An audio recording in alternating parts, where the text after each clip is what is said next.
puissance. Oh Jésus. Merci pour ta présence, Jésus.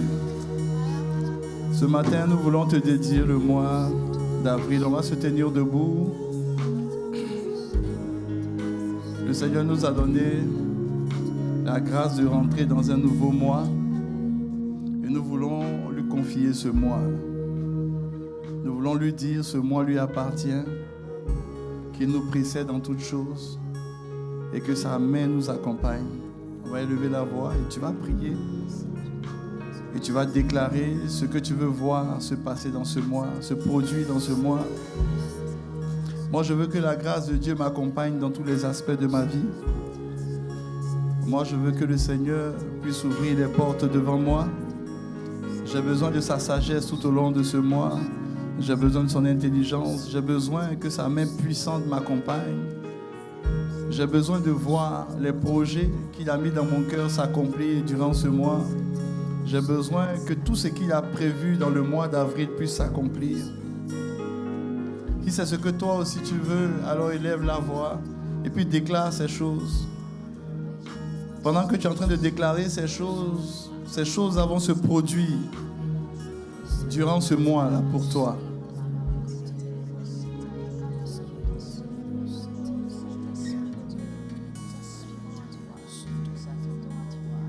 Je déclare au nom de Jésus que ce mois d'avril est un mois merveilleux pour moi. Je déclare que durant le mois d'avril, je vois la main de Dieu me guider dans tous les aspects de ma vie. Je déclare que durant le mois d'avril, Dieu me donne d'être conscient des opportunités qu'il met devant moi et de les saisir. Je déclare que durant le mois d'avril, Dieu fait lever sur moi un soleil nouveau. Dieu me donne de marcher dans sa grâce. Dieu me donne de voir sa main puissante agir pour moi. Et je déclare que durant le mois d'avril, toute opposition ne viendra pas m'arrêter, mais viendra me propulser encore plus en avant. Et je déclare que durant le mois d'avril, il y a une touche particulière de l'amour de Dieu dans ma vie. Et Dieu me donne de voir avec ses yeux et de voir l'amour là où la haine règne et d'appeler l'amour là où la haine règne. Dieu me donne d'être un bâtisseur tout au long du mois d'avril. C'est ce qu'il me donne d'être. Et je le déclare dans le nom de Jésus. Et pendant que je suis en train de déclarer ces choses, toi aussi déclare-le, c'est très important. Ce que tu diras agira dans ce mois et agira sur les circonstances de ta vie. Tout est une question de parole. Tout se fait par la parole. Tout se bâtit par la parole. La parole peut détruire une destinée, peut détruire une vie. La parole peut bâtir et construire des personnes. La parole peut relever une personne qui est abattue. La parole peut transformer un environnement. La parole, oui, c'est la parole. Tout est la parole. Dieu a bâti, a créé le monde par la parole. Et nous ne voulons pas nous taire. Nous voulons, à l'entame de ce mois d'avril, oui, prendre les choses en main et dire ce que nous attendons de voir. Je déclare que ma maison marche dans la paix de Dieu. Je déclare que les portes que je veux voir ouvertes devant moi s'ouvrent. Je déclare pour une personne qui attend un emploi, que les portes de l'emploi s'ouvrent devant lui. Je déclare qu'une personne qui veut voir la main de Dieu, la bonté de Dieu se manifester dans tout ce qu'elle traverse, je déclare que la main de Dieu est manifestée. Je déclare, oui, que le ciel de Dieu qui est au-dessus de toi est un ciel favorable en ce mois d'avril. Je le déclare dans le nom de Jésus. Et je déclare que tes yeux s'ouvrent pour voir les opportunités que Dieu met devant toi. Je le déclare dans le nom de Jésus. Je déclare que la paix de Dieu que tu recherches tant, cette paix, tu la rencontres durant le mois d'avril. Je le déclare dans le nom de Jésus.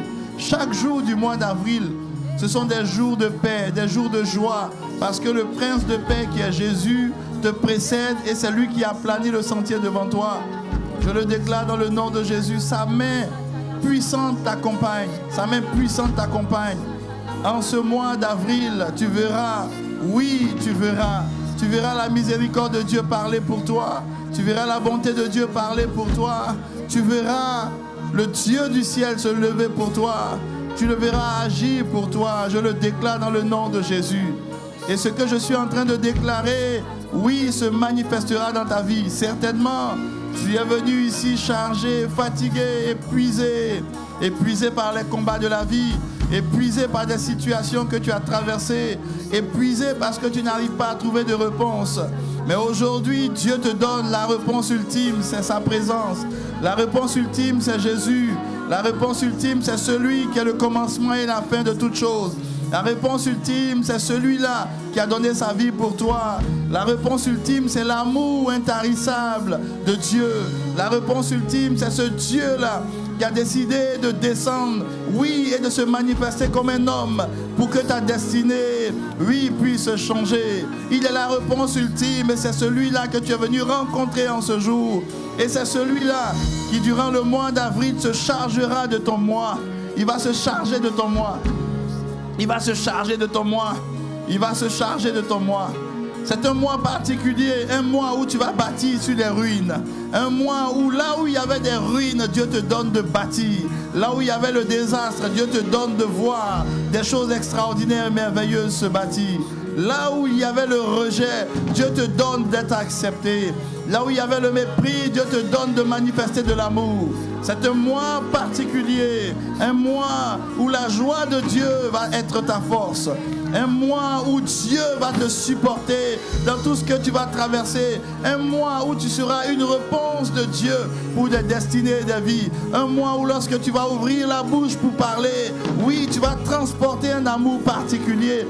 Tu vas parler au cœur des hommes et des femmes autour de toi. C'est un mois spécial, un mois particulier. Oui, c'est le mois où Dieu est avec toi, où Dieu accomplit sa parole dans ta vie, où la main de Dieu, oui, agit sur les circonstances pour toi.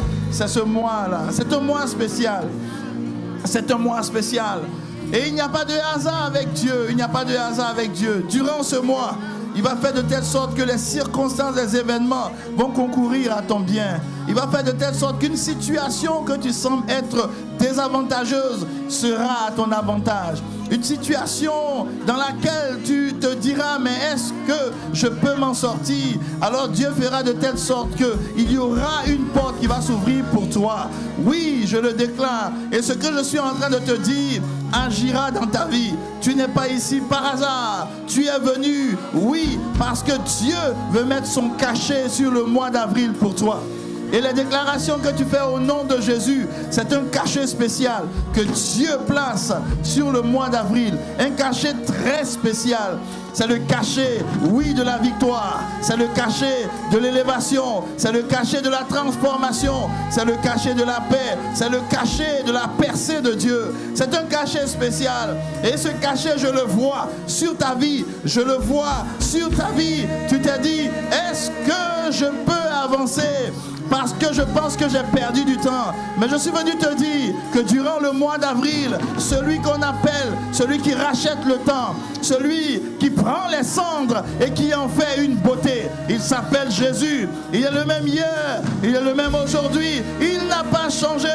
Il est celui qui a pris une humanité détruite et qui lui a donné le salut. Il est celui qui a pris un peuple perdu et qui lui a donné une destination. Il est celui qui a pris des criminels et qui lui a donné une assurance de vie. Il est celui qui a pris des hommes et des femmes brisés, des hommes et des femmes abandonnés et il lui a donné, oui, un nouvel espoir. Il est celui qui est l'espérance des espérances. Il est celui qui est la vie. Il est celui qui apporte la résurrection là où il y a la mort. Il s'agit de Jésus. Il s'agit de Jésus. Ah, je ne sais pas pour toi, mais je suis venu te dire que le mois d'avril, oui, les cendres seront transformées en beauté. Ce qui était détruit sera rebâti. Ce qui était méprisé sera considéré. Ce qui était écrasé va se lever. Durant le mois d'avril, c'est un mois de prodige. Un mois de prodige. Un mois où ce qui était perdu sera retrouvé. C'est un mois spécial. C'est le mois d'avril. C'est un mois spécial. C'est un mois spécial. Et avec moi, tu acceptes ces choses. Tu acceptes ces choses au nom de Jésus. Avec un puissant. Avec un puissant. Avec un puissant. Avec un puissant. Avec un puissant.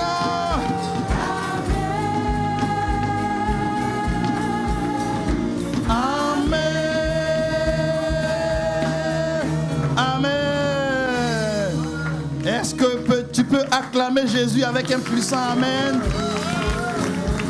Alléluia. Amen.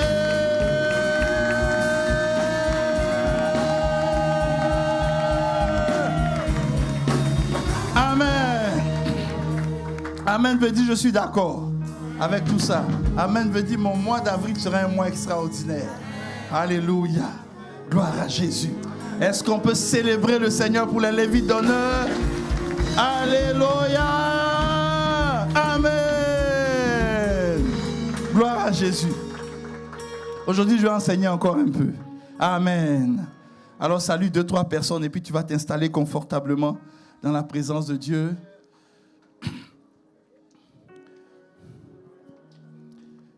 Les jours de dédicace, c'est des jours où on prie jusqu'à la fin. Alléluia. Mais ta prière, Dieu a écouté. Ton mois est entre les mains de Dieu. Alléluia. C'est un mois extraordinaire. Tu vas voir l'accomplissement de Dieu dans tous les aspects de ta vie. Alléluia. Que Dieu te bénisse. Alors aujourd'hui, j'espère que je vais pouvoir terminer avec le thé de Boost. Boost ta destinée.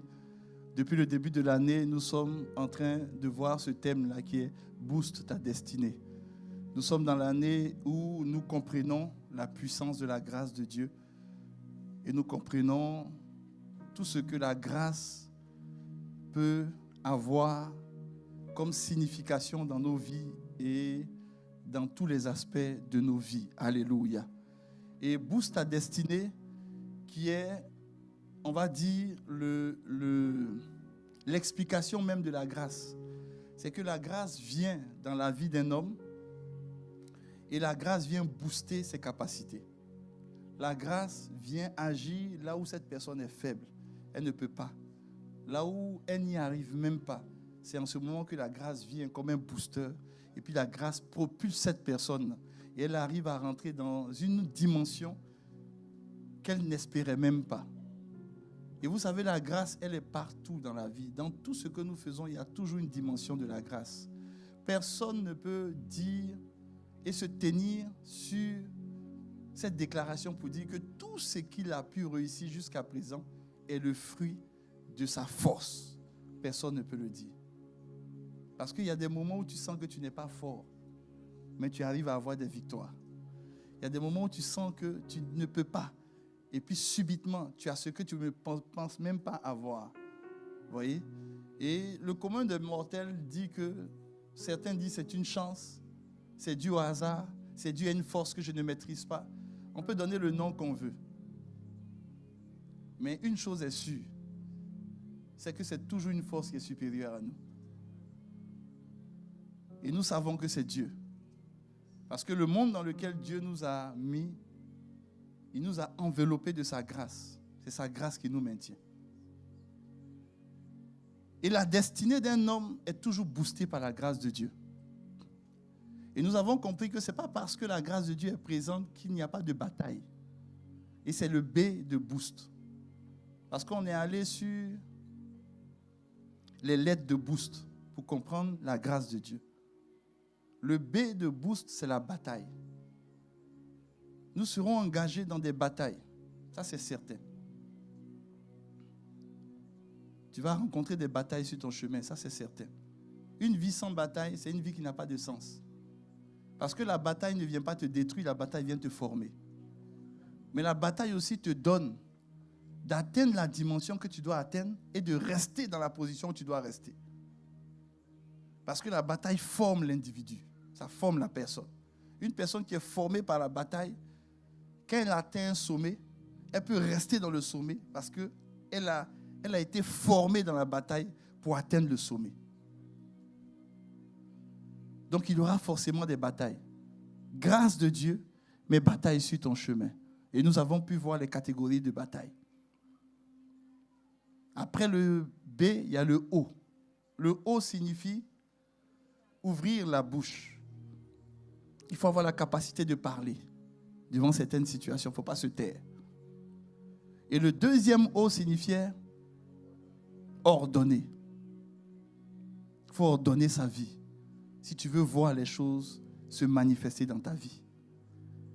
Et le S qu'on a vu qui est le Saint-Esprit.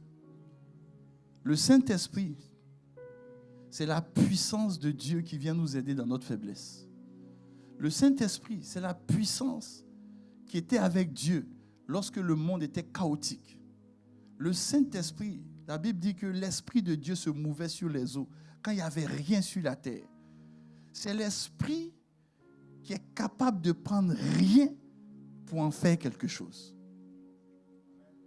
Et lorsque tu comprends la puissance du Saint-Esprit, tu comprends que ce n'est ni par ta force, ni par ta puissance, mais il y a une puissance qui vient de Dieu, qui est capable de te donner de réaliser les rêves que Dieu a mis dans ton cœur. Et je vous ai pris l'exemple d'une personne dans la Bible à qui Dieu avait confié un travail extraordinaire. Zorobabel, et il lui a dit, c'était un roi. Il lui a dit, ce n'est ni par la puissance, parce qu'il voyait l'immensité de ce qu'il devait accomplir pour Dieu. L'immensité du rêve qui était dans son cœur. L'immensité du projet qui est dans ton cœur. Et le projet est tellement grand, mais tu n'as pas les moyens qu'il faut. Tu n'es pas entouré toujours des bonnes personnes. Tu ne rencontres pas toujours les bonnes personnes. Et quand tu vois ça, tu regardes à toi, à tes capacités. Et le Saint-Esprit vient te dire, ce n'est ni par tes propres forces, ce n'est ni par ta puissance, mais c'est par le Saint-Esprit. C'est par l'Esprit de Dieu. Mais le paradoxe avec le Saint-Esprit, c'est qu'il est saint, mais il habite dans des personnes qui ne sont pas saintes. C'est un paradoxe qui est très particulier. C'est tout ça qui montre la grandeur de Dieu. C'est tout ça qui montre que Dieu est capable de prendre tout le monde pour changer la personne.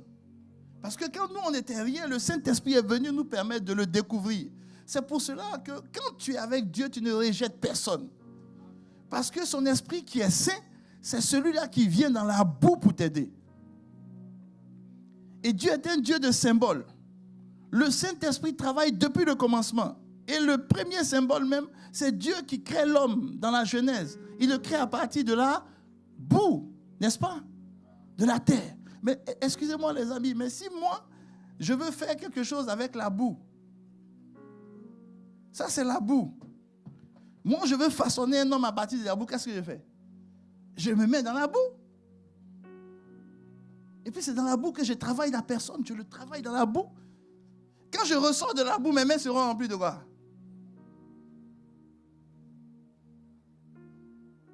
Donc pour façonner l'homme, Dieu savait qu'il devait entrer dans la boue pour faire ce que tu es aujourd'hui. Donc le Saint-Esprit n'a pas peur de tes faiblesses, bien au contraire. Il veut prendre tes faiblesses pour en faire des forces.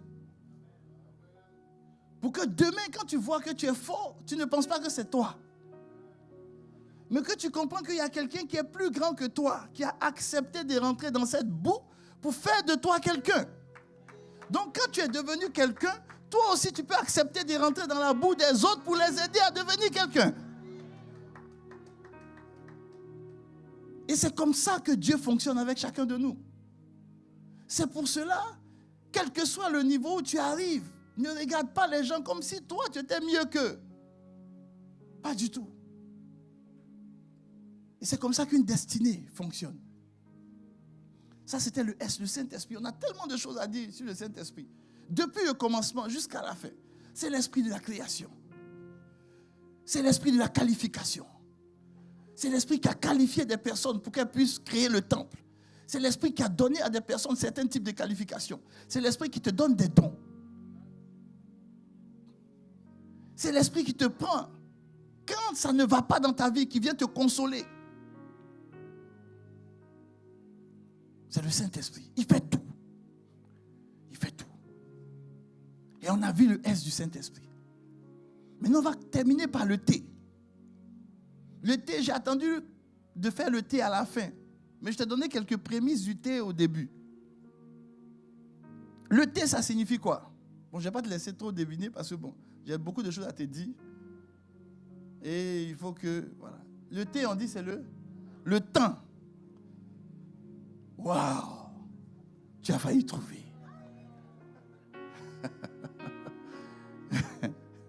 Bon, je l'ai 2 ou 3 personnes dit encore. Thé, c'est quoi? Qui a dit le travail? Vous avez trouvé à moitié.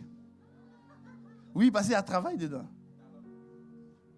Talent. Là, tu t'es trompé totalement. Non, il y a un travail dedans. Bon, je vais vous donner un passage, on va lire ça, et puis vous allez me dire le thé, c'est quoi? Ésaïe 53.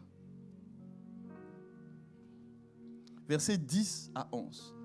La Bible dit qu'il a plu à l'Éternel de le briser. Il s'agit de Jésus. Par la souffrance. Bon, quand vous regardez, l'Éternel l'a brisé par la souffrance. Quand vous regardez ça, vous avez l'impression que Dieu est maso. Excusez-moi, c'est faux. Voilà. Brisé par la souffrance, cette phrase-là veut signifier simplement Dieu l'a fait passer par l'obéissance. Parce que l'obéissance peut ressembler à un brisement, mais c'est pour ton bien. Donc quand tu lis ça, si tu ne comprends pas ça, tu vas dire, non, Dieu il aime faire que ses enfants souffrent. Non, s'il te plaît. Alléluia.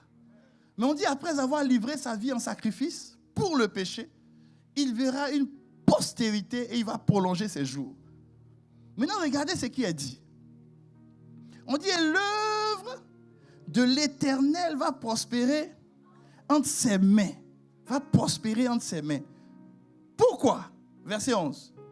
À cause du... Donc, c'est quoi? Regarde ton voisin, il faut dire, le pasteur est venu t'apprendre à travailler ton âme.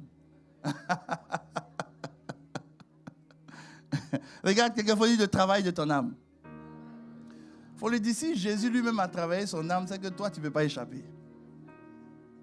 Ah non, tu ne peux pas échapper. Tu ne peux pas échapper. On dit à cause du travail de son âme.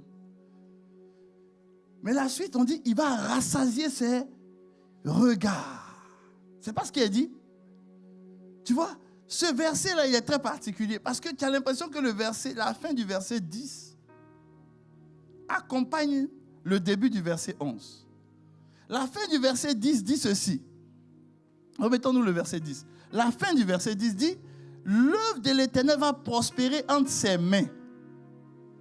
À cause du travail de son âme, il va rassasier ses regards.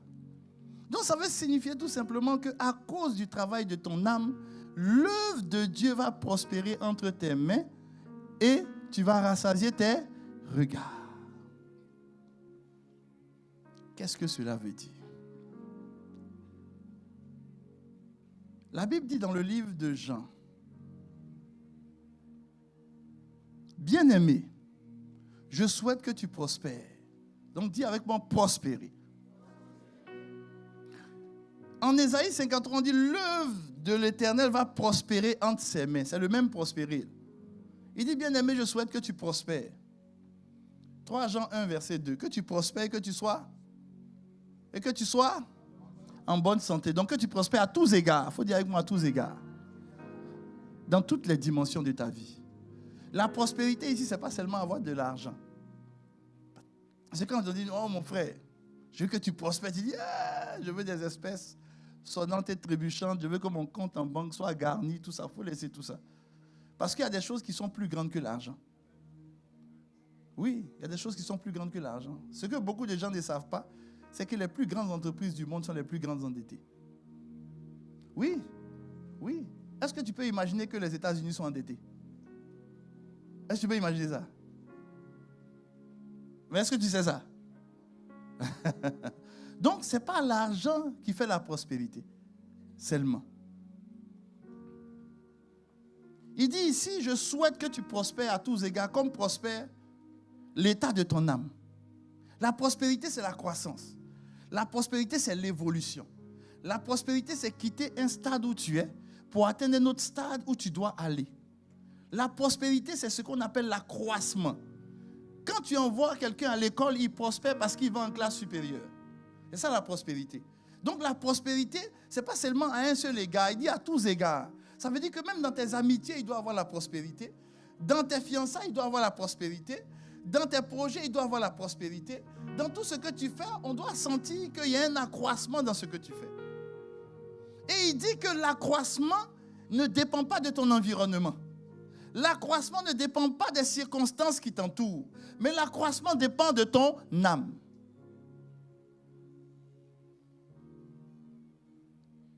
Si c'est vrai, alors la prophétie que Ésaïe a donnée en Ésaïe 53, Jésus a prospéré parce qu'il a travaillé son âme. Donc beaucoup de personnes ne prospèrent pas parce qu'elles ne travaillent pas leur âme.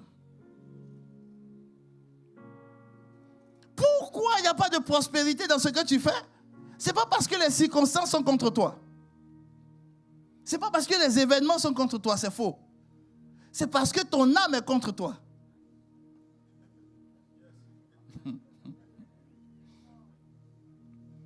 Ton âme ne veut pas que tu prospères. Depuis l'Ancien Testament, l'alliance que Dieu avait avec son peuple, c'était une alliance de prospérité. Oui, quel que soit l'endroit où le peuple d'Israël arrivait, ils avaient des victoires. Ça allait chez eux. Mais ce qui était étrange et marrant, c'est que pendant que le peuple était un peu prospère, au milieu d'eux, il y a des indigents. Est-ce que ça veut dire que l'alliance de prospérité n'est pas sur le peuple? Si. Donc l'indigent est indigent à cause de son âme.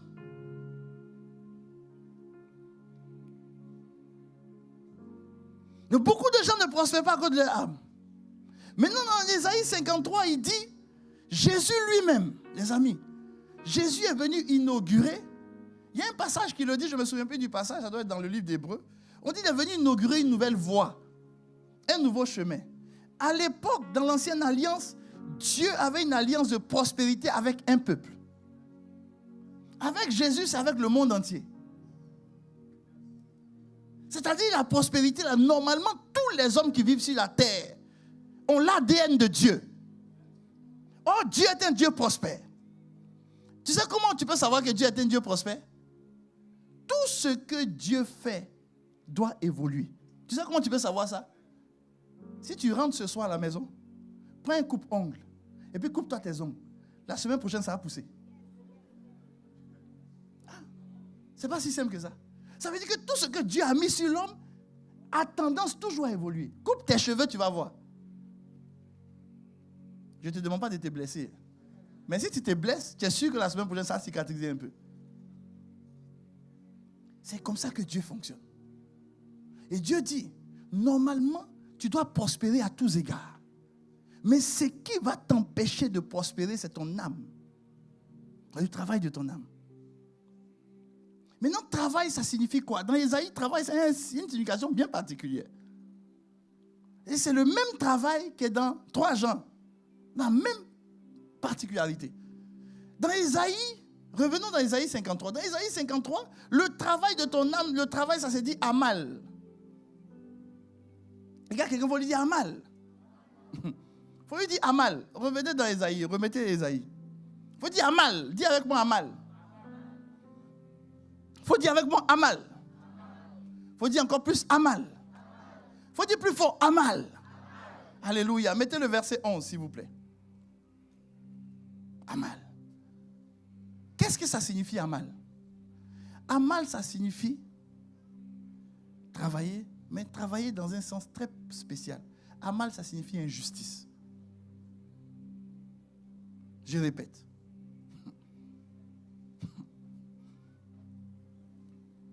Comme vous pouvez mettre ce que j'ai mis comme signification de amal. La suite. Amal, ça signifie peine, mais injustice. Qu'est-ce que ça signifie? Ça voudrait dire que si tu veux travailler ton âme, tu vas subir beaucoup d'un...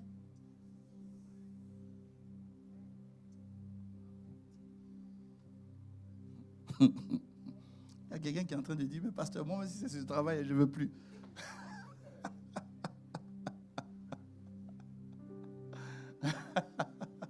Je ne veux pas souffrir, je ne veux pas, non, des injustices, je n'en veux pas. Le travail de l'âme, comme on dit, Jésus a travaillé son âme. Jésus a vécu des injustices. Mais au fur et à mesure qu'il rencontre une injustice, son âme est travaillée, puis il avance. Il avance, il avance, il avance. Et Dieu dit que il a vu l'œuvre de Dieu prospérer dans ses mains. Tu veux que ton amitié avec les gens prospère. Il faut travailler ton âme parce qu'il y aura des injustices dans votre amitié. Il y aura des peines dans votre amitié. Il y aura des choses que vous allez rencontrer. Mais aujourd'hui, je ne suis pas venu te parler de ça. Oui, dans le travail de l'âme, c'est très vaste. Hein? Je ne suis pas venu te parler des injustices de ton âme, tout ça, non. Ça, là, on fait l'école de l'âme le jeudi. Soir. À quelle heure? 19h30. C'est sur Zoom. Donc, tu es dans le confort de ta maison. Tu peux même mettre un thé même à côté de toi. Une boisson chaude si tu veux. Et puis, tu es dans le confort de ta maison. Et puis, tu travailles ton âme. Tu as vu? Donc, c'est sur Zoom. Tu as le lien. Dans les tribus, le lien est partagé. Tu peux suivre ça. J'aime mieux expliquer comment tu as travaillé ton âme dans la dimension de l'injustice. Mais aujourd'hui, je suis venu sortir un aspect du travail de l'âme sur lequel Jésus a mis le doigt pour que tu puisses voir l'œuvre de Dieu prospérer en tes mains. Ça veut dire quoi, l'œuvre de Dieu prospérer en tes mains? Est-ce que tu sais que le travail que Dieu t'a donné, c'est son œuvre? Oui, l'œuvre de Dieu, ce n'est pas seulement venir à l'église et puis servir. L'œuvre de Dieu, c'est partout où tu es, tu deviens un vecteur de la manifestation du règne de Dieu. C'est ça, l'œuvre de Dieu. Donc, il dit, tout ce qui met entre tes mains, si ça ne prospère pas, c'est en train de mourir. Non, je pense que tu n'as pas bien compris. Je répète. Tout ce que Dieu te donne, si ça ne prospère pas, c'est en train de mourir. Les rêves que Dieu t'a donnés, si ça ne prospère pas, ça meurt. Ce que Dieu a mis dans ton cœur, si ça ne prospère pas, ça meurt. Maintenant, comment faire pour que ça prospère? Comment faire pour que ça prospère? Jésus a travaillé son âme. Mais il y a quelque chose de spécifique que Jésus a fait pour le travail de son âme, pour lequel vous et moi, on va s'apaisantir aujourd'hui.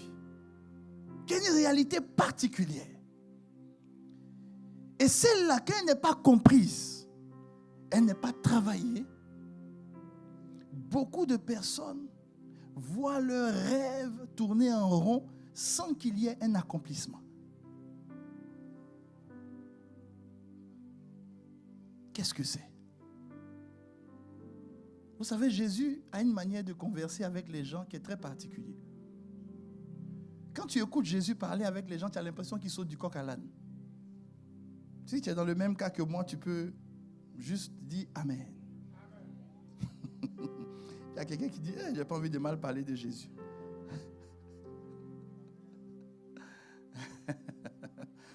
Ok. Alors, je vais te présenter un peu. J'ai une petite image que je vais te présenter pour que tu comprennes exactement comment fonctionne l'âme. Et puis, tu vas comprendre ce que je vais t'expliquer tout à l'heure. Là, comme on peut mettre, c'est des cercles concentriques. Voilà. Vous voyez le corps. Est-ce que vous ne remarquez pas que le corps représente le plus grand cercle du corps? Il y a l'âme et puis il y a l'esprit. L'esprit est au centre de la personne. On ne va pas durer dessus, c'est rapide. Parce que je ne vais pas rentrer dans trop de détails dessus. Je le fais les jeudis. Aujourd'hui, je veux toucher un seul aspect. Alors, tu peux remarquer comment fonctionne l'esprit. L'esprit est beaucoup plus dans la perception spirituelle. L'âme est beaucoup plus dans l'interprétation de la vie de tous les jours. Dans l'âme, il y a ta volonté, il y a ton intelligence et puis il y a tes émotions. Et puis le corps est un organe d'exécution. Amen. Alors, le plus important ici, c'est vrai, on parle de l'esprit qui est important. Parce que Dieu est esprit. Et donc, généralement, on a l'impression que c'est l'esprit qui est le plus important. De toute façon, que tu le veuilles ou non, l'esprit, là, il est là. Il est important. Mais en fait, ce qui est le plus important, sur lequel toi et moi, on doit travailler, ce n'est pas l'esprit. C'est ce pourquoi Jésus a donné sa vie. Et Jésus n'a pas donné sa vie pour ton esprit. Est-ce que tu me suis? Et il a donné sa vie pour quoi? Pour ton âme. Il dit, que sert-il à un homme de gagner le monde s'il perd son âme? Maintenant, tu vas comprendre l'importance de l'âme ici, mais je vais terminer ça rapidement. En fait, tout ce que tu perçois par l'esprit ne peut pas se manifester directement par le corps. Il faut que l'esprit passe par quelqu'un.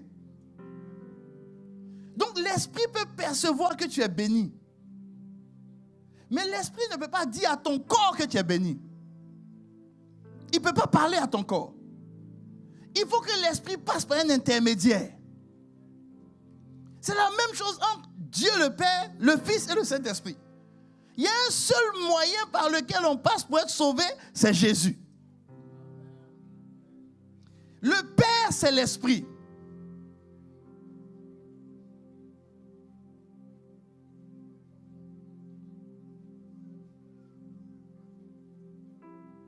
Alors, tu es là. Et puis, tu ressens par l'Esprit que tu as une grande destinée. C'est extraordinaire ce que tu ressens. Mais ton corps te rappelle que, mon frère, ma soeur, malgré la destinée qu'on a, où on est là, on n'a pas encore mangé. Hein? Quelle que soit la destinée qu'on a, où on est là. Tu n'as pas vu comment le gars il t'a mal parlé? Il t'a mal parlé parce qu'il n'a rien dans les poches. Donc, arrête de rêver. Tu vois, l'Esprit te dit ça. L'Esprit te dit que tu as une grande destinée. L'âme reçoit ce que l'Esprit dit. Et qu'est-ce que l'âme fait? L'âme maintenant, qui a la volonté, qui a l'intelligence et les émotions, doit communiquer à ton corps la volonté de Dieu, l'intelligence de Dieu et les émotions, c'est-à-dire les sentiments de Dieu. Amen. Je sens que je dois t'expliquer ça longtemps. Il faut laisser ça. Sautons ce truc-là. Saute ça. Allons-y. Je reviens à Jésus. Je reviens à Jésus. Touche ton voisin, il faut lui dire, le pasteur est revenu à Jésus. Il dit, le pasteur est revenu à Jésus. Parce que j'ai 20 minutes pour t'expliquer ce que je dois t'expliquer. Touche ton voisin, bien ta voisine, il faut lui dire, le pasteur est revenu à Jésus. Ce que je t'ai expliqué tout à l'heure, il faut oublier. Enlève ça. On va voir ça. On va voir ça le jour où on parlait de l'âme, le jeudi. Alléluia. Alors, je te disais tantôt que Jésus avait des conversations, c'était spécial. Jésus parle, et puis tu as l'impression qu'il saute de sujet. C'était comme ça que Jésus fonctionnait. Mais ce qui était extraordinaire aussi en Jésus, c'est que Jésus connaissait les pensées des hommes. Vous savez, Jésus connaissait les pensées des hommes. Donc, quand Jésus parle, Jésus sait exactement la pensée de celui qui est en face de lui. Alors, dans le livre de Jean, au chapitre 6, et à partir du verset 20-27, par là, Jésus est en train de parler avec des personnes. Et puis, regardez ce que Jésus dit. Jésus dit, travaillez. Non pour la nourriture qui périt, mais pour celle qui subsiste pour la vie éternelle. Oh, nous tous, on sait que Jésus aussi a travaillé pour la nourriture qui périt, parce qu'il a été charpentier. Tu es d'accord avec moi, non? Il a été charpentier. Donc Jésus a fait les deux. Il a travaillé pour la nourriture qui périt. Il a aussi travaillé pour celle qui subsiste pour la vie éternelle. Donc il a fait les deux. Donc Jésus le dit. Et puis quand il finit de dire ça, il dit, et que le Fils de l'homme vous donnera. Alléluia. Revenez sur le passage. Il faut remettre le passage, on n'a pas fini. Car c'est lui que le Père, que Dieu a marqué de son sceau. Jésus dit ça au verset 27. Donc, ils ont entendu ce que Jésus a dit. Mais au verset 28, regardez la réponse qu'il donne à Jésus. Ils dirent à Jésus, que devons-nous faire? Pour faire quoi? Les œuvres de Dieu. Mais est-ce que Jésus a parlé des œuvres de Dieu? Dis-moi, est-ce que Jésus a parlé des œuvres de Dieu? Non. Jésus a parlé de deux types de travail. Travail qui te nourrit, et puis travail qui va te nourrir spirituellement. Mais non, en quoi? Pourquoi il parle de l'œuvre de Dieu? C'est un peu comme si la réponse de Jésus, ce que Jésus leur a dit, il voulait les entendre dire quelque chose de particulier. Et ils ont sorti ce qui était dans leur pensée. Et ils disent, et Jésus leur répond maintenant, l'œuvre de Dieu, dis un mot, l'œuvre de Dieu. Dis ça plus fort. Dis ça plus fort. L'œuvre de Dieu, c'est quoi? Regarde ton voisin, il faut lui dire, l'œuvre de Dieu, c'est pas de soulever les chaises à l'église. Jésus était étrange. Hein? Regarde ton voisin, il faut lui dire, l'œuvre de Dieu, c'est que tu crois.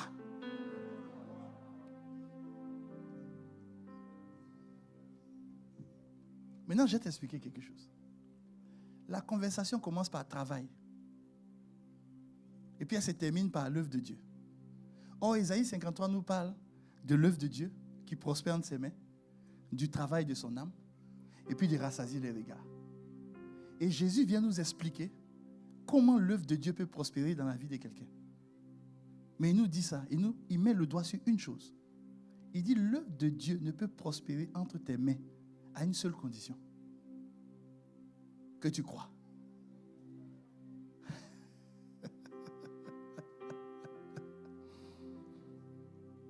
Quand tu lis ça, quand tu lis ce que nous avons lu, mais ne t'inquiète pas, je vais t'expliquer la profondeur de ça. Quand tu lis ça, tu dis, ah, waouh, l'œuvre de Dieu, c'est que je crois en Jésus. N'est-ce pas? Très bien. Si je crois en Jésus, l'œuvre de Dieu dans ma main doit prospérer. Tout ce que je fais doit prospérer. N'est-ce pas? Est-ce que vous ne connaissez pas des gens qui croient en Jésus, mais rien ne prospère dans leur vie? Bon, moi, j'en connais beaucoup. Hein. Moi-même, j'étais de ce nombre-là. J'étais de ce nombre-là. Alors, je me suis rendu compte que, en fait, Jésus a beaucoup parlé de croire pour voir les choses arriver. Et aujourd'hui, le travail de l'âme dont je te parle, l'élément que je vais toucher, c'est l'élément qui va te permettre de voir l'accomplissement dans tes prières et puis dans tout ce que tu demandes à Dieu. Ne t'inquiète pas, ton amen va venir bientôt. Non, ne t'inquiète pas. Alors Jésus dit la même chose, le même croire. Jésus dit la même chose en Marc 11, versets 23 à 24. Allons-y. Il dit, je vous le dis en vérité, si quelqu'un dit à cette montagne, ôte-toi de là et jette-toi dans la mer. Et s'il ne doute point, où ça? Où ça? Où ça? Mais qu'il fasse quoi? Croire que ce qu'il dit arrive, il le verra s'accomplir. Verset 24. C'est pourquoi je vous dis, tout ce que vous demanderez en priant, croyez que vous l'avez reçu et vous le verrez quoi? Arrête-toi là. Ce passage-là, est-ce que tu n'as pas lu maintes fois? Moult fois tu as lu ce passage. C'est un passage, moi j'aime beaucoup le passage. Et le passage est clair. Tout ce que tu demandes dans la prière et que tu crois, ça va s'accomplir.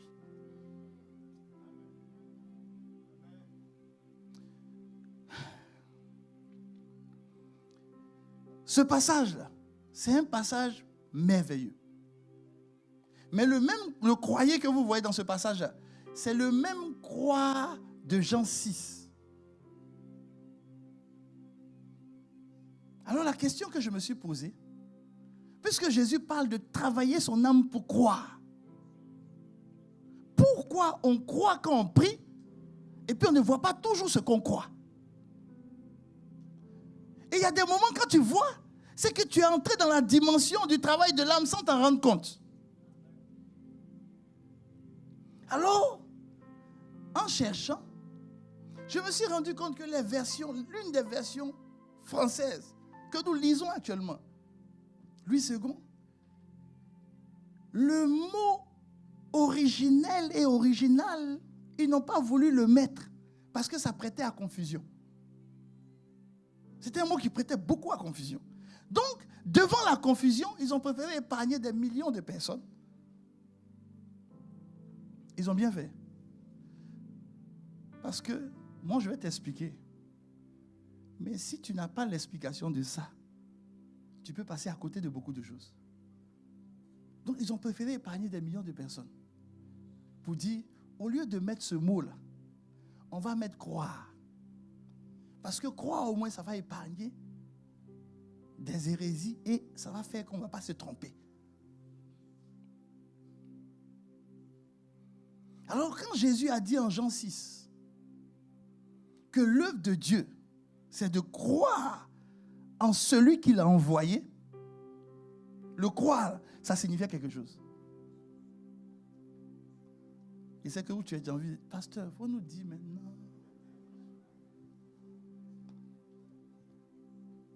Regarde ton voisin, il faut lui dire, tu veux que le pasteur nous dise ça maintenant ou bien on attend le dimanche prochain? Hein? Mais non, le dimanche prochain. Maintenant, on l'a découvert, ce mot-là. Il y a une version en anglais, la version King James. C'est King James qui a sorti le mot.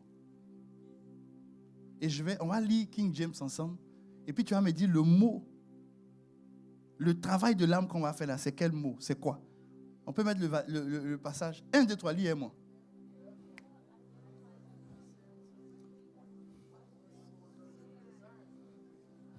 On dit, when you. Est-ce qu'on dit tu crois quand tu pries? On dit quoi? En français, ça veut dire quoi? Maintenant, regarde ton voisin, il faut lui dire, la Bible dit que tout ce que ton cœur... Est-ce qu'on dit tout ce que ton cœur croit?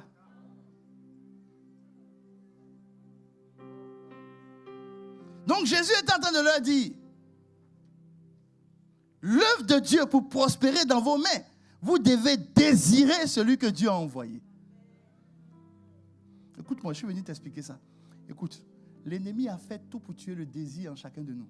Sur beaucoup de choses. Les amis, il y a une différence entre ce que tu souhaites et puis ce que tu désires.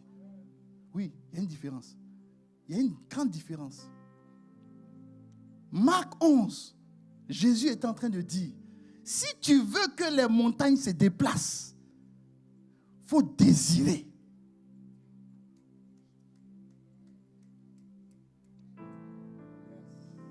J'ai encore 10 minutes pour toi, ne t'inquiète pas. Il faut désirer. Les amis, Genèse 24, Abraham envoie son serviteur. Il dit, va chercher une femme pour mon fils. Le serviteur s'en va. Et à un moment donné, il s'arrête et puis il prie Dieu. Au verset 12, regardez la prière qu'il fait à Dieu. Il dit, Dieu de mon Seigneur qui? Abraham, fais-moi, je te prie. Ça veut dire qu'il est en train de prier, non? Rencontrer aujourd'hui quoi? Pas ce que Abraham désire, non. Ce que Abraham m'a envoyé pour chercher là, c'est devenu mon...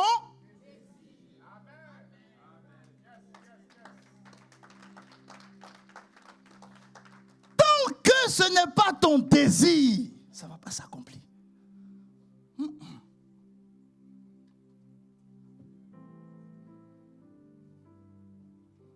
Beaucoup de gens souhaitent que leur mariage soit heureux, mais ce n'est pas leur désir. Écoute-moi, écoute-moi. Je suis descendu un peu. J'ai encore un peu de temps, donc c'est bon. Est-ce que tu sais que le désir, c'est une puissance terrible sur cette terre? Non, terrible. Est-ce que tu sais que le péché utilise la puissance du désir? Oui. Caïn et puis Abel. Dieu dit à Caïn, le péché est tapis devant chez toi. Et il dit, ces désirs sont portés vers. Dès que quelqu'un, écoutez-moi bien, si une femme désire un homme, si un homme désire une femme, est-ce que tu sais que même Dieu ne peut pas arrêter?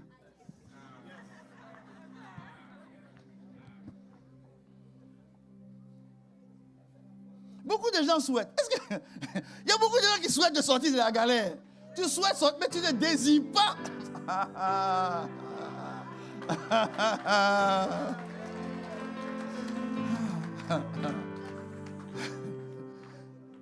Le souhait, c'est décourage. Le désir, tu ne peux pas arrêter le désir. J'ai écouté un documentaire. Un monsieur désirait aider des jeunes, des enfants. Beaucoup de gens ont commencé ce que lui il a commencé. Mais eux, ils souhaitaient. C'est pas aller quelque part. Mais le gars, il désire. Les amis, les désirent. Quand tu désires quelque chose, rien ne peut t'arrêter. Rien, écoute-moi, je te dis, rien ne peut t'arrêter. Mais ça, c'est un travail de l'âme. Jésus désirait le salut des hommes. La croix ne l'a pas arrêté. Quand tu désires, tu braves toute forme d'injustice pour ton désir. Et la plus grande des injustices, c'est de donner ta vie pour des gens qui ne valent même pas la peine. Toi, tu n'as pas péché, mais à cause de tu meurs. Ça, c'est la pire des injustices. Mais il allait jusqu'au bout. Jusqu'au bout. Je dis, Seigneur, il dit, beaucoup vous priez, mais vous ne désirez pas la chose. Non, vous souhaitez.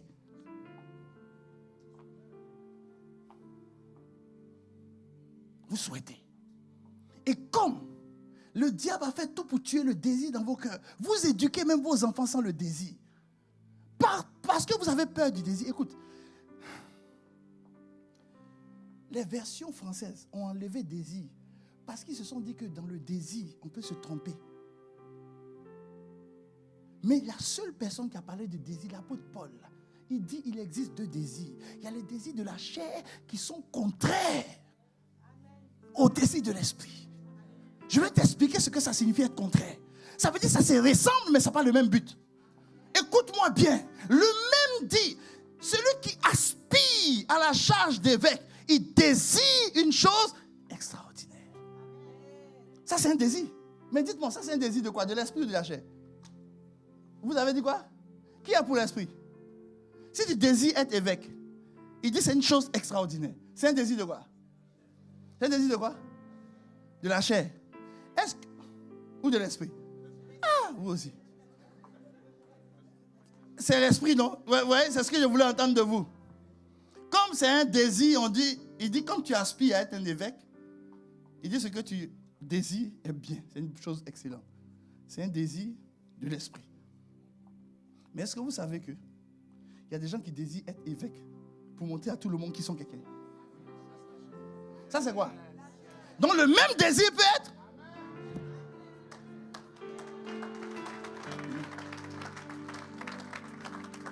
Le même désir. Le même désir.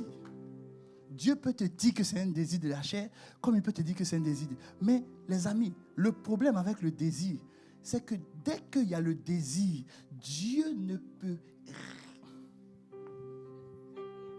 rien faire. Le livre des psaumes me dit ceci, que vous avez demandé la nourriture à Dieu dans le désert selon votre désir. Et puis qu'est-ce qu'il a fait? Il a donné. Parce qu'il désirait. Et puis après, qu'est-ce qu'il a fait? Moi, je pensais qu'il les avait frappés parce qu'ils avaient demandé à manger. Non, non, non, non, non, non. Il ne les a pas frappés parce qu'ils ont demandé à manger. Dieu n'est pas comme ça. Il les a frappés parce que quand il leur a donné, ils n'ont pas respecté ce qu'il a dit concernant la nourriture. Il dit, ne gardez pas ça sur vous. Sinon, il a quand même donné.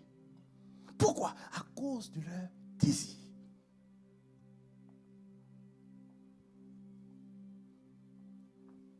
Tu veux voir ton enfant changer. Si c'est un souhait, tu vas abandonner.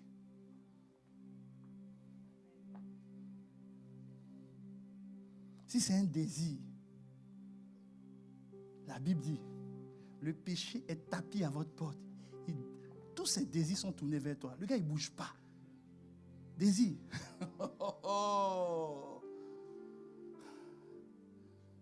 Moi, j'ai déjà vu des policiers qui m'ont arrêté sur la route. Et puis quand j'ai regardé dans leurs yeux, ils sont policiers parce qu'ils souhaitaient. Mais ils ne désirent pas être policiers. Donc le gars même, il est policier, mais il est énervé d'être policier.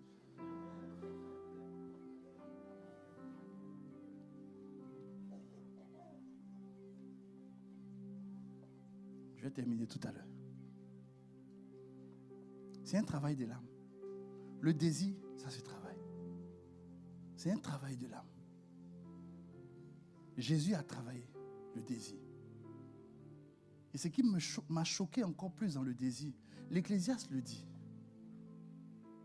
Il a comme mettre ça, l'Ecclésiaste dit ça. L'Ecclésiaste dit que tel homme à qui Dieu a donné des richesses. Ce qui est extraordinaire avec ce passage-là, c'est que Dieu dit, il a donné des richesses à la personne. Il a donné tout ce dont la personne avait besoin. Mais Dieu précise. Il précise qu'à la fin, il va prendre ça et puis il va donner ça. Parce que la personne n'a pas de problème. Il va donner ça à des personnes qui en ont véritablement besoin. Mais cette personne, elle a quand même eu ce qu'elle voulait. Et Dieu explique qu'elle a eu parce que son âme désirait ça. Là, comme vous avez trouvé? Dans le livre d'Ecclésiaste. Vous voulez que je cherche ça pour vous? C'est important. Il faut que tout le monde note ça.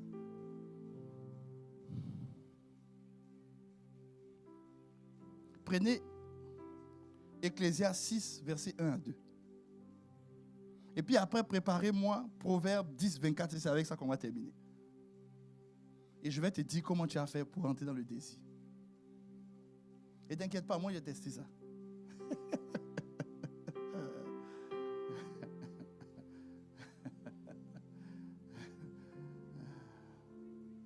Il y a un mal que j'ai vu sous le soleil qui est fréquent parmi les verset 2.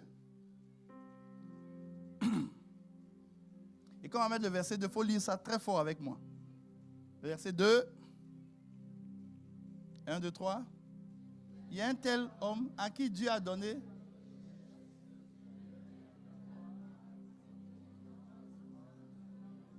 Arrêtez-vous là. Il manque à son âme de rien de ce qu'il. Donc tout ce que Dieu lui a donné, c'est parce qu'il faisait. Parce que son âme faisait quoi? Je suis venu te parler de ton âme qui doit désirer ce que tu veux. Voilà le travail pour lequel...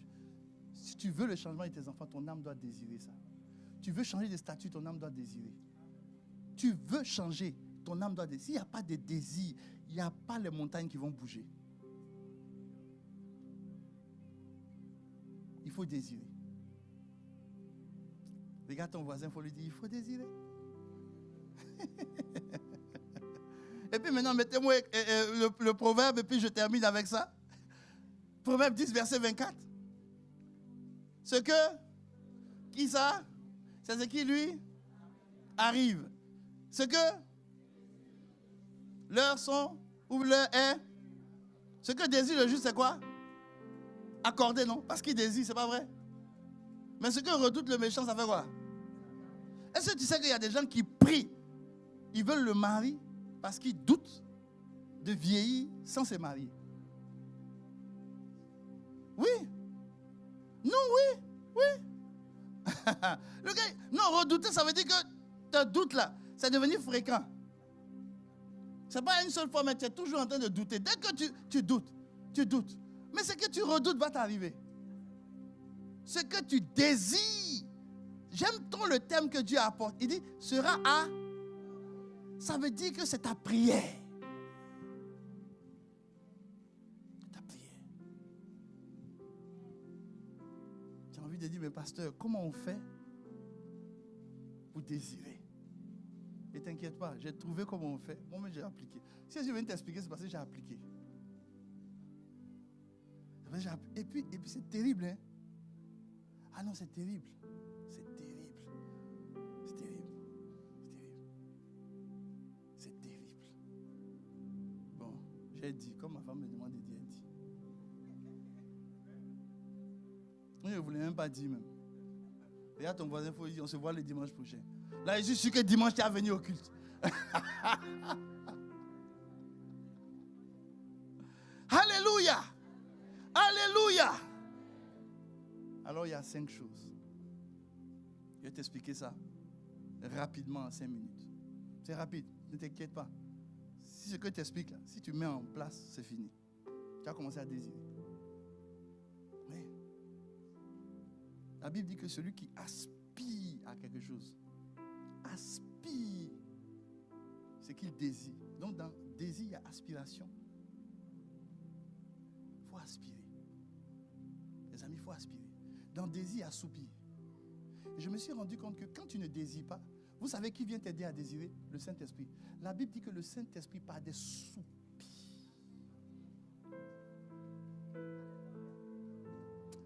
Fils, depuis là, j'attendais ton Alléluia. Prochainement, il ne faut plus me faire ça. Tu as trop attendu. Il faut dire encore, s'il te plaît. Encore plus fort. Merci, fils. Alléluia.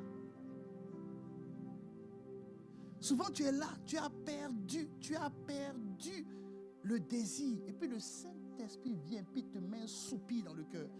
Il te fait aspirer à la chose. Et puis quand tu aspires, si ton âme n'est pas travaillée, ton âme va se laisser influencer par le corps. Tes yeux vont regarder, mon cher, ce que tu veux là. L'homme comme ça, tu penses qu'il peut changer. Et puis il tue le désir en toi. Dès qu'il a tué le désir, les amis, même, je peux vous dire, même une personne qui ne peut pas faire enfant, si elle n'a pas le désir, rien ne va se produire. Maman Sarah, quand l'ange est venu lui parler, elle dit, est-ce qu'à mon âge, je peux avoir... Elle a dit quoi? Le désir. Pourquoi dans une affaire d'exaucement de promesses, on parle de désir?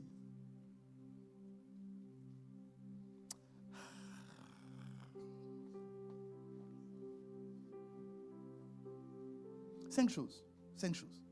Les 5 choses, c'est mot désir. Là. D signifie quelque chose. E signifie quelque chose. S signifie quelque chose. IR. On peut mettre ça. C'est rapide. Je vais t'expliquer ça rapidement. Si tu veux avoir le désir, la première des choses, c'est tes déclarations. Les déclarations, écoute-moi bien. Parler arrête les pensées. On ne lutte pas contre une pensée de doute, pas une pensée contraire. Une pensée de doute ne peut pas être arrêtée par une autre pensée. Elle ne peut être arrêtée que par une parole.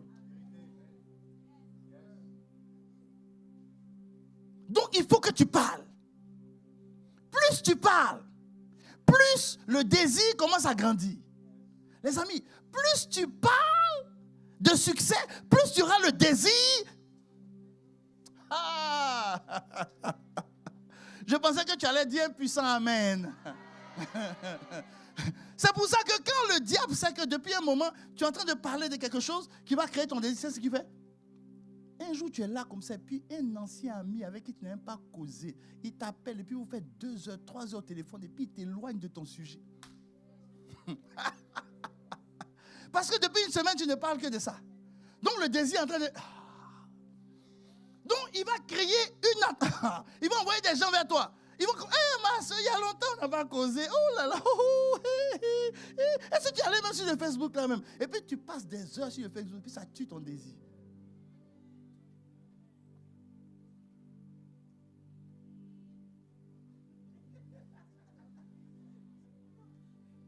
Vas-y, TikTok. Entends depuis une semaine le désir. Tu es là, ça n'allait pas dans tes notes. Dans cette matière, ça n'allait pas.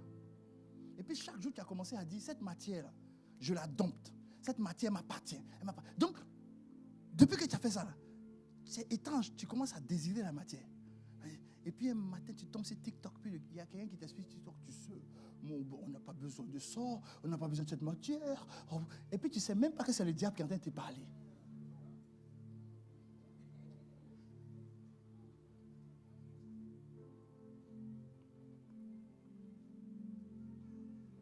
Désir, déclaration. Maintenant, écoute-moi bien. Quand tu commences à déclarer, écoute-moi bien. Chaque fois que tu déclares un doute, il y a une émotion qui accompagne ton doute. Chaque fois que tu déclares quelque chose qui n'est pas un doute, il y a aussi une émotion qui accompagne. Le désir, c'est de consommer. Remettez-moi Marc 11, s'il vous plaît. Marc 11. Je peux vous expliquer ça encore, j'ai 2 minutes. Mettez-moi Marc 11. Marc 11, verset 24. Marc 11, verset 24. Regarde ce que la Bible dit en Marc 11. Il dit, si tu as demandé en priant, il faut croire que tu l'as déjà, que tu l'as reçu, et tu verras. C'est-à-dire que si tu veux un vélo, quand tu crois que tu as le vélo, la joie que tu dois avoir quand tu as le vélo, tu dois déjà manifester cette émotion avant d'avoir. C'est pour ça que tous ceux qui désirent, rien ne peut les arrêter. Parce que même si tu envoies des...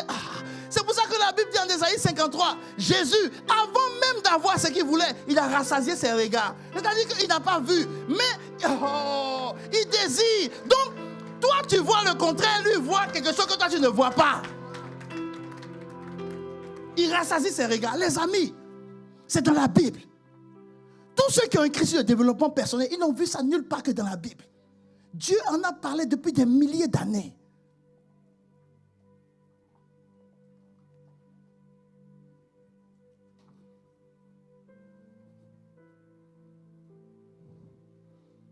C'est pour ça que Dieu connaît le pouvoir du désir. Dieu a dit à Caïn, je t'en supplie, n'adresse pas la parole à ton frère. Parce que le péché là, son désir est tourné vers toi. Dès que tu ouvres la bouche, tu vas produire ce qu'il a mis en toi. C'est ce qu'il a fait. C'est la même chose. Quand tu commences à déclarer, quelle émotion tu as? Maintenant, l'émotion que tu as, on passe maintenant au niveau S, des désirs. C'est pour ça que je te parlais du travail de l'âme. Le niveau S, c'est le sacrifice. C'est-à-dire que il faut que tu rentres dans une dimension de sacrifice parce que l'émotion que tu as versus la réalité, c'est différent. C'est pour ça qu'on dit que Jésus était un homme de douleur, habitué à se sacrifier. Pourquoi? Parce qu'il voit les hommes comme ce qu'ils seront demain. Pourtant, c'est les mêmes qui le frappent, qui crachent sur lui.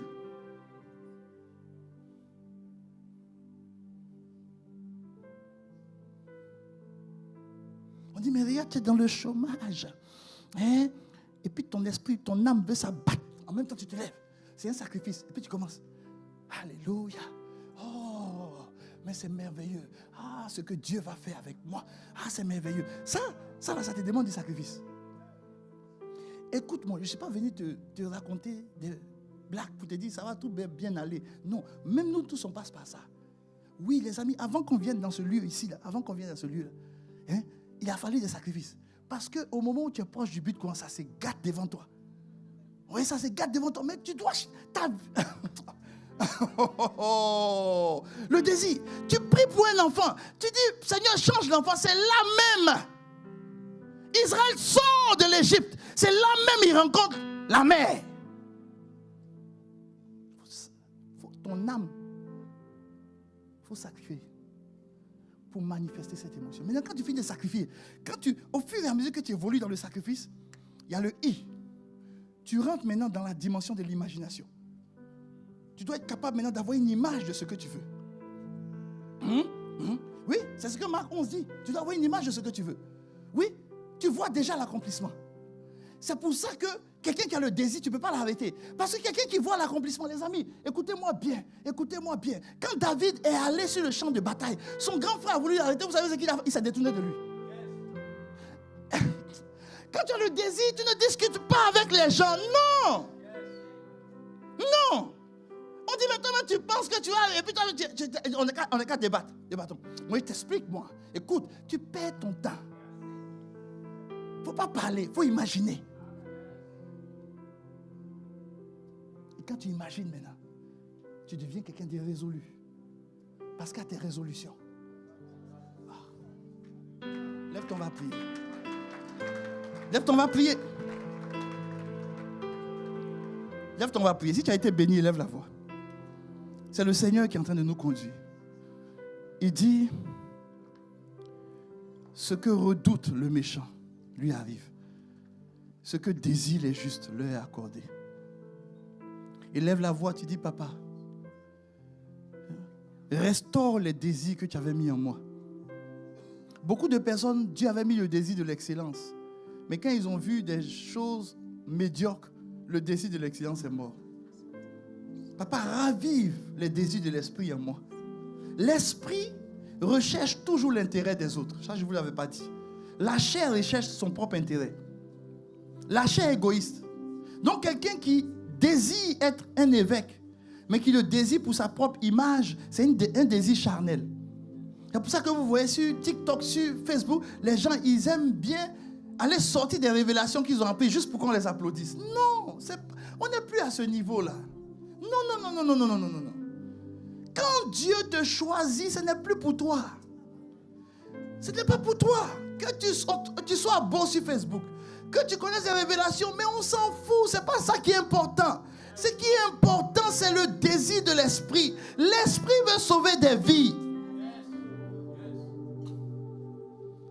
Et le diable vient, à cause de ces mauvais exemples, tuer le bon désir dans la vie des autres. Et certaines personnes disent, non, moi pasteur, je ne veux pas être pasteur. Parce que quand je les vois, non, c'est parce que le diable est venu tuer ton désir, le désir de l'esprit, parce qu'il t'a montré le désir de la chair des gens.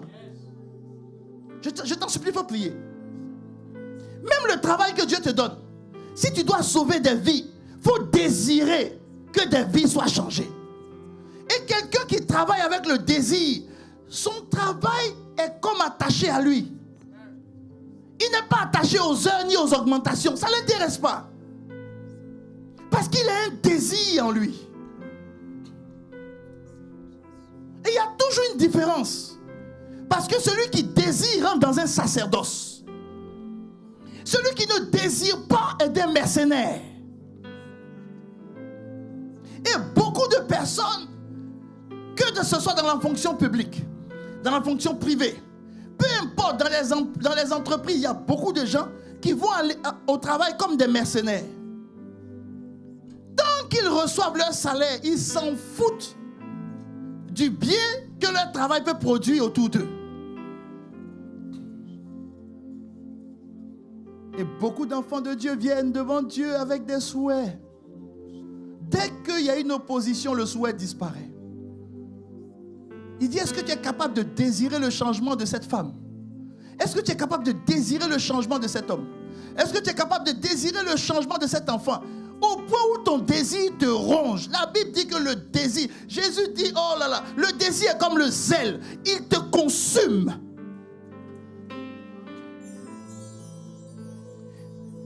Il y a des gens qui désirent le salut des âmes, que ça les consume. Moi, j'ai vu ça à notre père spirituel. Ça le consume. C'est-à-dire, dès qu'il a un peu d'argent, il faut aller sauver des gens. Le désir est différent du souhait. Le souhait abandonne les gens en route. Le désir tient jusqu'au bout. Pour cela, travaille ton âme. Pour cela, tu dois accepter de sacrifier. Oui, ce que tes yeux voient, parce que ton esprit te montre. Il dit, beaucoup de personnes ne changent pas la société parce qu'ils ne désirent pas. Il dit, même les enfants de Dieu se lèvent, on va changer les choses. Ils ne changent pas. On va entrer dans la politique. Ils n'y entrent pas. Pourquoi? C'est des souhaits. Dès qu'il y a une opposition, c'est oh, les gens sont contre nous. Non, tu ne souhaites pas. Tu souhaites, pardon, tu ne désires pas. Élève la voix, s'il te plaît. Moi, je désire que l'Église soit propriétaire des immeubles pour donner des loyers modérés aux femmes abandonnées, aux hommes méprisés. Pour dire, pendant que le loyer augmente, nous, nos loyers baissent. Parce qu'on est conscient qu'un homme doit avoir un toit. Je désire que dans l'église, on rentre dans une dimension où nous honorons ce que Dieu a demandé de faire. Une dimension où l'église devient une organisation qui respecte les hommes, qui honore les hommes. Une dimension où l'église, la voix de l'église compte dans la société. Oui. Amen. Il est l'heure. Mon désir aussi, c'est de respecter l'heure. Que quand quelqu'un vient à l'église, qu'il aime venir à l'église. Ça, c'est mon désir. Que l'église ne soit pas un fardeau, mais que l'église soit un endroit où il fait bon vivre. Papa, nous voulons acclamer qui tu es. pour ce que tu es.